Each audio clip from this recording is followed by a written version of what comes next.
Next Thursday at Grauman's Chinese Theater here in Hollywood, the motion picture industry will award Oscars for the best screen performance of the year.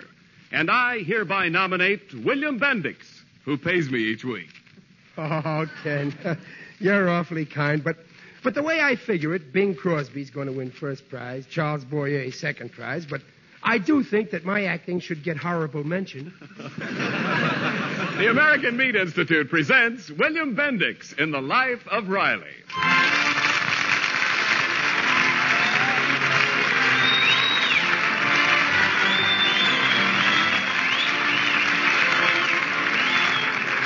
The meat people of America, providing a great food for a great nation. 5 million farmers and ranchers raising fine meat animals. 600,000 men and women in more than 3,500 meatpacking plants. 400,000 meat retailers. All doing their level best in face of the enormous demands of war to put meat on your table.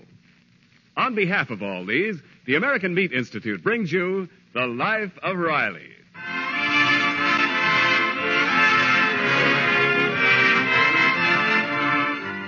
Chester A. Riley, California war worker and man of many headaches, is headed for grief again.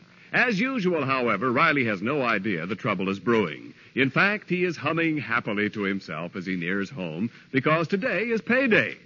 As Riley enters his home, his wife, Peg, greets him with a cheery word, a smiling face, and an outstretched hand. I can't give you anything but love, baby. Oh, hiya, Peg. How's my favorite wife this evening? Huh? Fine, dear. Where is it? Huh? Where's what? You know what, you big, handsome breadwinner. What do we always get on Saturdays? Pot roast.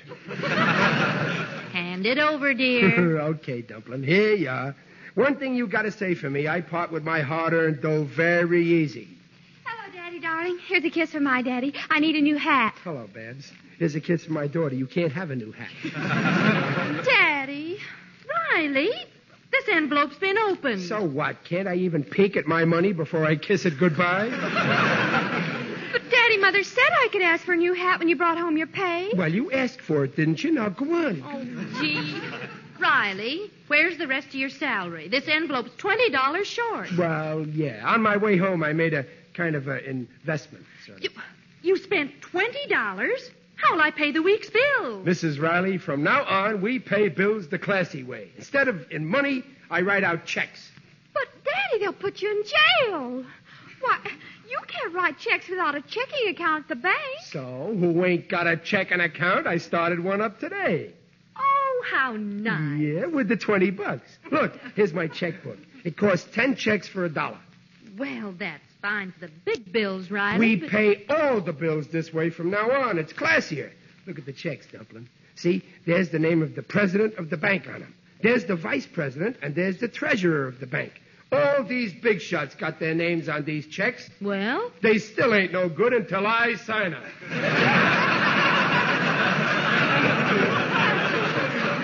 Well, suppose you start signing a few and pay some of these bills. Okay, Dumpling. You furnish the bills, I furnish the checks. Wait a minute. What's this? $12.98 for a cedar chest. What do we need that for? It's for moths. Moths? It's bad enough I'm feeding them. I don't have to house them. It's to keep moths away, Daddy. Mothballs were good enough for my father's moths. They're good enough for us. Too much waste. Look, 98 cents. What's this for? I bought a soap dish. A soap dish? Since when do we eat soap? Daddy. I see what you mean. Anyway, there's too many bills. Oh, take it easy, It's Riley. gotta stop. You don't see me running up a lot of bills. Some life I'm leading. I work hard all day, sign checks all night. Oh, hiya, Pop. Hello, Junior. Here's my new checkbook. Swell. Let's see if it works. Can I have $7? Huh? $7. Do you think I made of money? Oh, I need the $7 bad, awful bad. Junior, you ain't secretly married. Of course not, Pop, but I gotta take ice skating lessons. Skating lessons? I bring my family to sunny California where there's never no ice. Except maybe in the orange orchards. And my boy wants skating lessons. Oh, there's ice in the ice palace ring. Well, then go slide on it. You don't need no sliding lessons, do you? Oh, Pop, all the gang is learning fancy skating. And Marilyn Morris is taking lessons. Oh, yes, Daddy. And if Junior can't skate, he'll lose his best girl, won't you, Junior? Ah, pipe down, Babs, or I'll mention a few things about your private life. Well, how's about it, Pop? Oh, Riley, don't you see? Junior's got a big romantic problem. Peg, I didn't marry you on skates. If Junior can't catch his girl on dry land, how can he catch her on ice? Oh, Pop, I gotta take lessons. Well, then give up this Marilyn Morris and go around with Sonia Henney. No $7. Now, go on, do your homework. Go ahead. I can't ever have nothing around here. No wonder some kids run away. Their fathers don't give them a break. I bet some people would be sorry if I ran away. Now, go ahead. Run away. Go to the North Pole. There's free ice up there. Riley, he might think you meant that. Don't worry. Junior's too smart to leave an easy mark like me. Oh, so now you're an easy mark. Well, I work hard all day earning money, and what happens? My family flitters it away. You don't see me spending my hard-earned money unless it's for something useful. Oh, I'll get that. Yeah? I've got a COD package here. More bills. Take it back to the post office. I can't. I simply can't. The Postmaster General in Washington has his little heart set on getting rid of it. I ain't accepting it. This may force the Postmaster General to resign. He's losing face. Well, I can't help that. I ain't taking that COD bundle. I'm sick and tired of people buying stuff that's no use to anybody. Incidentally, it wouldn't hurt you to lose face. You don't ever... What did you say? I said you owe $5 on this package. See? Chester A. Riley, personal. Oh, then you ordered it, Riley. I thought you never bought anything. Well, I don't know what it is, but if I bought it, it's worth the money. Daddy, you're buying a package and you don't know what's in it? Well, I forget, but if I ordered it, it's something we need. Now, Dumplin', lend me $5. I gotta see what's in this bundle, huh? Oh, all right. But it better be good. Here you are, mister. $5 whole. Why, this is a red letter day for the post office. Thank you and happy zone number.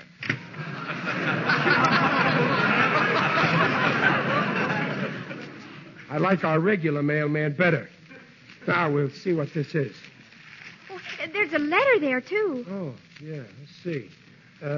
Dear Mr. Riley, congratulations on this wise investment. You are on your way to easy living. Just let Queenie and her little friends work for you. Yours truly, Apex Apiary. Daddy, there's something alive in this package. It's from an apiary. I don't remember buying no ape. Well, who's Queenie? I don't know, but I'm on my way to easy living. I read an ad like that, but it was 4 months ago. Well, I'll soon see. Yeah. Daddy, it's a whole herd of bees. Bees! Bees? Yes, bees! Bees? Well, a fine thing. I can't charge things. Babs can't have a hat. Junior can't go skating. But you go around buying bees. Bees? Who needs bees except other bees?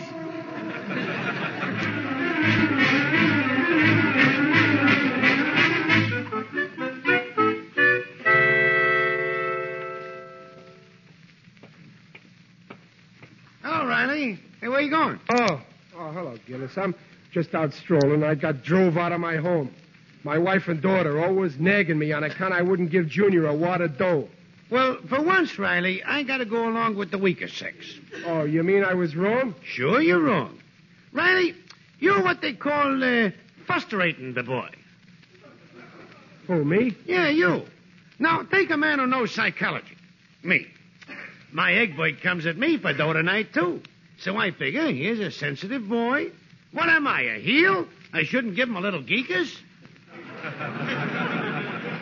Well, but probably Egbert wanted it for something useful. My boy wants it for ice skating lessons. That's what Eggbert wanted, skating lessons. And you gave it to him? Why, certainly. Who am I to deny him his chance for a little pleasure? The happy, carefree days of youth don't last forever. You're right. Sooner or later, he's got to get married. So you think I should have give Junior skating lessons, too? Well, no. With your Junior, it's different. He ain't got no chance with this rich little girl, this Marilyn Morris. Oh, he ain't? Oh, no. She's nuts about my egg boy. And her old man is just loaded with moolah. See, I figure Eggbite will marry her and get a big job, and then I can take life easy back in Brooklyn. Hey? Psychology.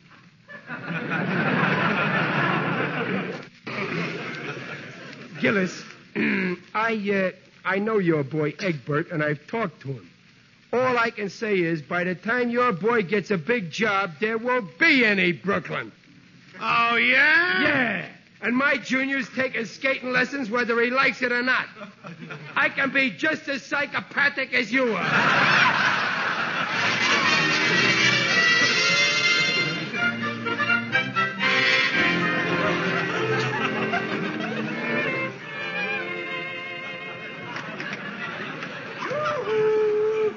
Dumpling! I come back to... Babs! Yoo-hoo! Hey, Junior, yoo-hoo! Yoo-hoo! That's my echo. I'm losing weight. It's me, Mr. Riley, Waldo Bendix. Oh, my pal Waldo. Oh, I hope you don't mind my making myself at home. No, of course not, Waldo, but where's my family? Mrs. Riley's at Red Cross. Babs is at the movies. Oh, gosh, you must have been lonesome, Waldo. Oh, yes, but it was even lonelier for me in my house. My wife was home. Say, where's Junior? I think he's in bed. He had a long talk with his sweetheart over the phone, and that's the last I heard of him. Well, what did he say to her? Oh, Mr. Riley, a conversation between lovers is sacred. Besides, he had the door shut. Waldo, I was kind of mean to Junior tonight, and I want to make it up to him. I'm going to go in there and give him the money he wanted. He's going to take skating lessons, and you can tell Gillis I said when it comes to fathers, Junior is just as sensitive as Egbert. And, Waldo, you're coming to the wedding. I don't follow you, Mr. Riley. Is Junior marrying Egbert? Guess the kid's asleep. Come on, I'm going to slip the dough in his hand. $7. $7 to get married on? This is baffling, Mr. Riley. Here's the door to his room. Quiet now. My, that boy snores loud. Oh, that ain't Junior. Those are my bees snoring. Bees? Yeah, I keep them in Junior's room. Ah, look at that, Waldo. The little angel is sound asleep. Don't he look innocent? Well, frankly, Mr. Riley, to me he looks lumpy. Lumpy? Yeah. You ain't got a father's feelings, Waldo. Only an innocent boy could sleep like that. I'll tiptoe over and slip him the money. Put it right in his hand. What's wrong, Mr. Riley? Can't find his hand. He ain't got no hand. He ain't got no face, neither. Waldo! What now? Waldo, Junior ain't Junior at all. Junior's a pillow. Oh, my, the old trick. But if he ain't here, where is he? Look at that open window. That's how he got out. Out? Yes, sir. He's run away, Mr. Riley. Run away? No. No, he mustn't. I gotta get him back. His mother will never forgive me. Why, she loved that boy like her own son.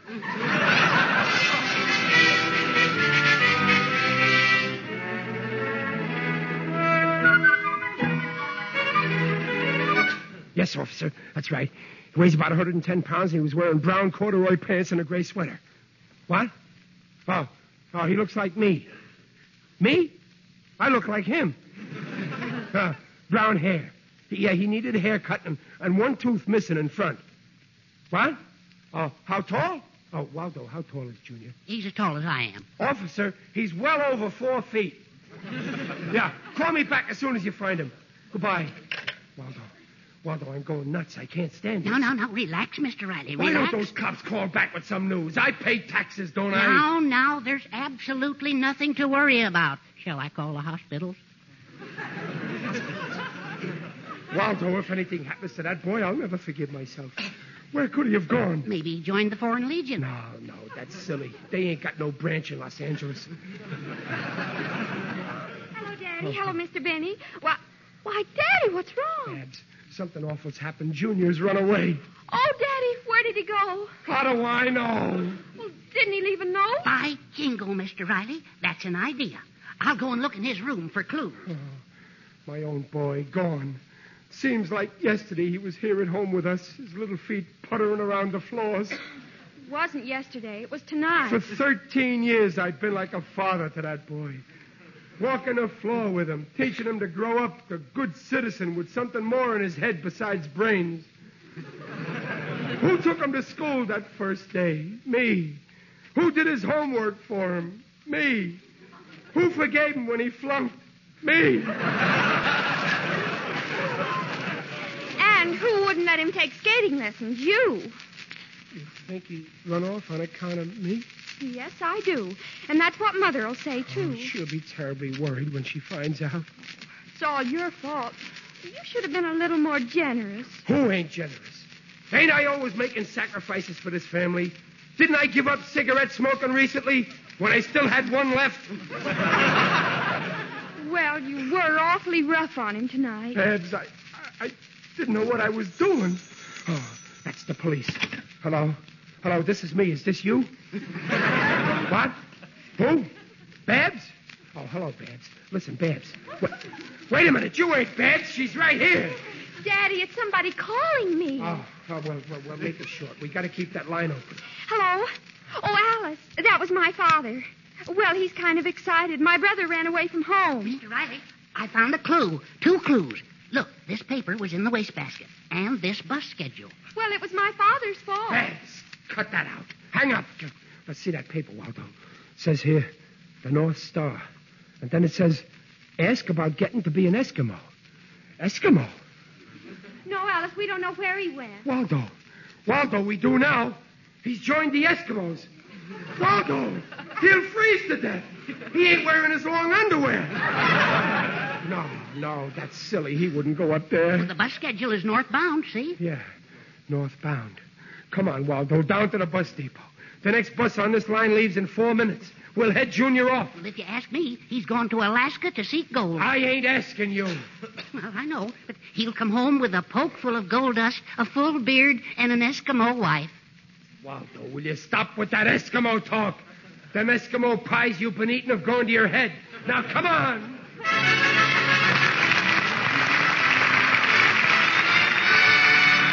Well, while Junior is heading for Alaska or some other port of missing men, Riley is heading for a lot more grief, as you'll hear in a moment. Meanwhile, this is Ken Niles on the subject of meat. You know, if a pig could grow 4 hams these days instead of the normal 2 and other cuts in proportion, we'd be finding bacon, pork chops, and loin roasts at our meat stores. For that's just about the relative difference between our war pork needs and our war pork supply. And here's why. After government war requirements of pork have been supplied by the meatpacking industry, the total allocated for civilians during the first 3 months of this year is about 1/2 less than it was for the same period a year ago. But we have the joy of knowing that our fighters are getting the pork they want. The lean of pork is rich in thiamine and other B vitamins and contains complete, highest quality proteins. And the fat of pork is one of our best energy foods. Remember, any cut of pork you can get at your meat store contains these same nutritional essentials. All meat, regardless of cut or kind, is a yardstick of protein foods because meat measures up to every protein need. And now back to the life of Riley with William Bendix as Riley. We find Riley now racing down the street with a mysterious note in one hand and a bus schedule in the other in pursuit of his runaway son. Riley has long ago outdistanced little Waldo Benny, who has returned to the Riley house, leaving our hero desperate and alone. Taxi! Why couldn't Junior run away in Brooklyn where at least they got subways? Taxi! That's a funny-looking cab. Digby Odell, undertaker. Oh, hello, Digger. Greetings, Riley. You're looking fine. Very natural. Listen, Digger, if I don't get to the bus depot right away, I'll die. In that case, my car is at your disposal. Get in. Okay, but I want to ride in front. Now tell me, Riley, what's your problem? Just give me the cold facts.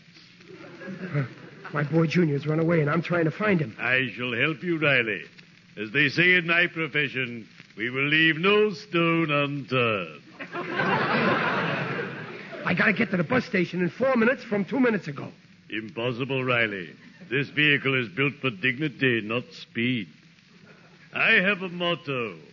What's your hurry, friend? You'll get there in the end. But my boy's catching a bus. How do you know?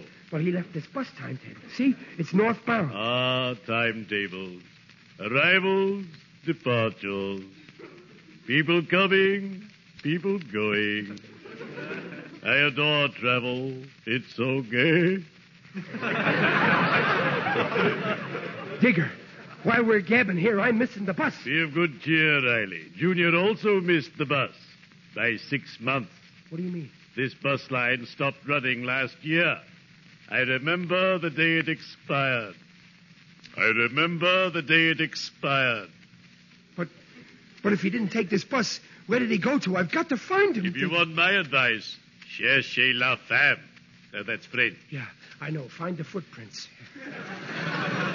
No, it means look for the woman. Woman, huh?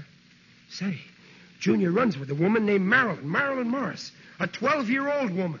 She might know where he is at that. Mark my words, Riley. She can tell much, if she will. I'll go right home and phone her. Thanks, Digger. You're a lifesaver. Not exactly. Farewell, Riley, and keep a stiff upper lip.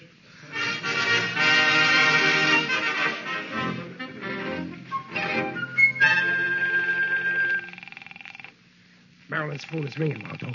Watch now. I'm going to worm the truth out of her. Mr. Riley, this guy's your voice. Yeah, sure. Hello. This is Hobart Morris speaking. Oh, it's her old man. What'll I do now? Well, I've heard when a man answers, you hang up. I can't. I got to find my Junior. Hello? Hello. Who is this? It's little Jimmy.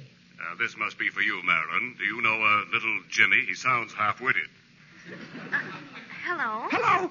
Is Junior Riley at your house? Who's this? Well, I'm a little boy that knows Junior. I hear Junior's running away. Do you know where he's running to? Well, I might. Well, where? Junior's father wants to see him. Where? Wouldn't you just like to know? Well, frankly, yes. Well, I'm not telling. His father might find out. But listen. I've heard enough. Goodbye, Mr. Riley. She recognized me. I should have changed my clothes, too.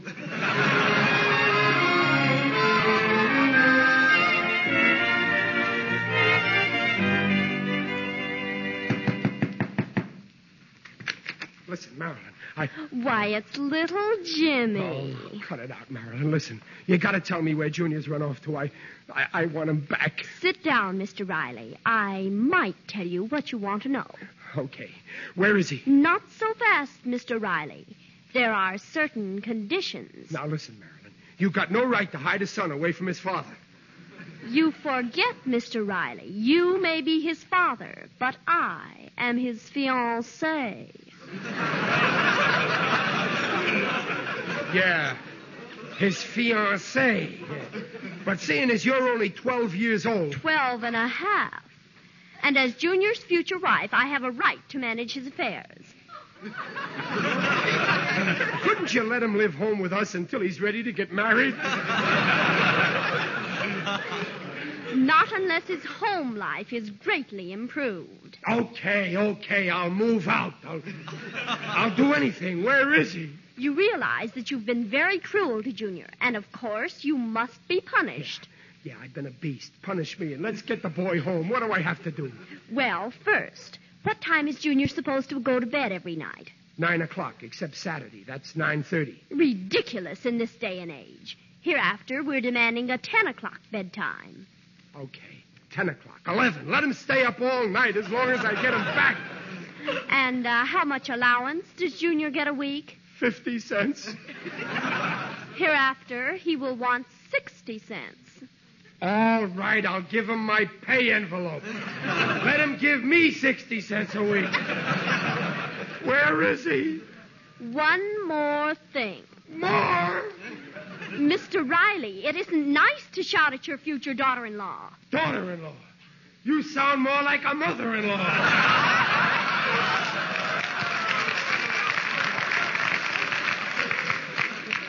Good night, Mr. Riley. No, wait a minute. I'll do it. I'll do anything. Well, about those skating lessons. Okay. He goes ice skating. I'll even follow him around the rink with a pillow. Now tell me, where is he? Please. If his poor mother finds out he's missing, she'll... Well... I'll take that. Hello? Oh, hello, Pop. Listen, come on right away. The bees got loose and they're all over the house. Don't bother me with bees at a time like this. I'm trying to find Junior. Goodbye. Now, come on, Marilyn. Tell me, where is he? Who was that on the phone? Oh, that was only Junior. Never mind him. You gotta tell me where Junior! That was Junior. He's home. Why, yes, I was just going to tell you. He came back. Well, not exactly. You see, he never ran away. He never ran away? Can't I depend on that boy for anything? But that note in his room about the North Star and Eskimos. Well, the North Star stands for the North Star Ice Rink, and the Eskimos are the Eskimo Skating Club. And why did he put those pillows in his bed? Oh, all the kids do that in case they stay out late. And all this time I've been chasing a wild goose. Oh, that Junior. Now, Mr. Riley, you're not going to punish him, are you? Am I? I'm going to take that kid... No, Marilyn. I ain't going to punish him.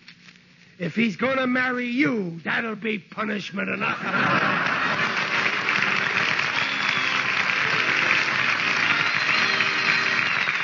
The Rileys will be right back. Here is a digest of an official statement on today's food situation, which the American Meat Institute brings you at the request of our government. Right at this moment, the civilian stocks of many foods are at the lowest point since the war began. What has happened? Well, we have more than 7 million troops overseas and more going every week. In a general way, we can say that every fighter must have 6 pounds of food a day. He needs meat. He needs butter and other dairy products. He needs sugar. He needs more of all these foods than he did as a civilian, and he gets more of them. Multiply one man's need by millions, and you'll see where much of our food is going. Now, how about supply? Take meat, for instance. The meatpacking industry is now furnishing the government with a higher percentage of the available meat supply than at any time during the war. Much the same situation applies to canned foods, butter, and sugar. How are we going to meet these shortages? Well, the government puts ration points on scarce foods and raises the ration points on still scarcer foods from time to time. Your government asks your support by cooperating with your dealer in paying ration points in full and paying no more than ceiling prices, and by buying low-point and no-point foods whenever possible. All nutritional statements made about meat on this program are accepted by the Council on Foods and Nutrition of the American Medical Association.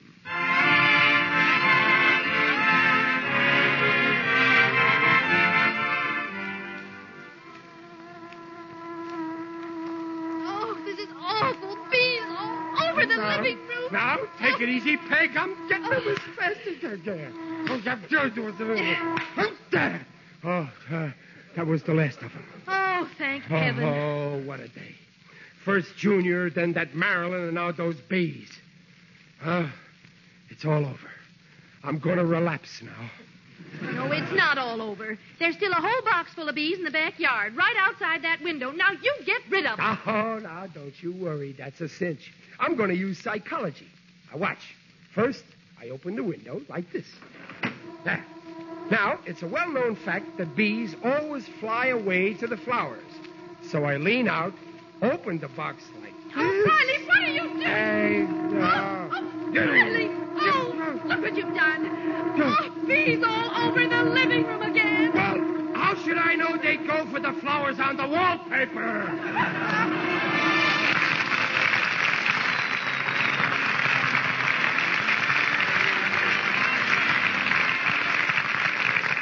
Life of Riley, starring William Bendix as Riley and presented by the American Meat Institute next week at this same time. Next week, Riley tries what every father has tried at one time or another to get closer to his son with hilarious results. William Bendix appears as Riley by arrangement with Hal Roach. Mrs. Riley is Paula Winslow, Digger Odell, the Merry Undertaker, is John Brown, Junior is Conrad Binion, Waldo Binney is Dink Trout, Babs is Sharon Douglas, and Marilyn Morris is Rhoda Williams. The Life of Riley was directed by Don Bernard with music by Lou Kozloff and came to you from Hollywood. This is Ken Niles saying, see you next week. This is the Blue Network of the American Broadcasting Company.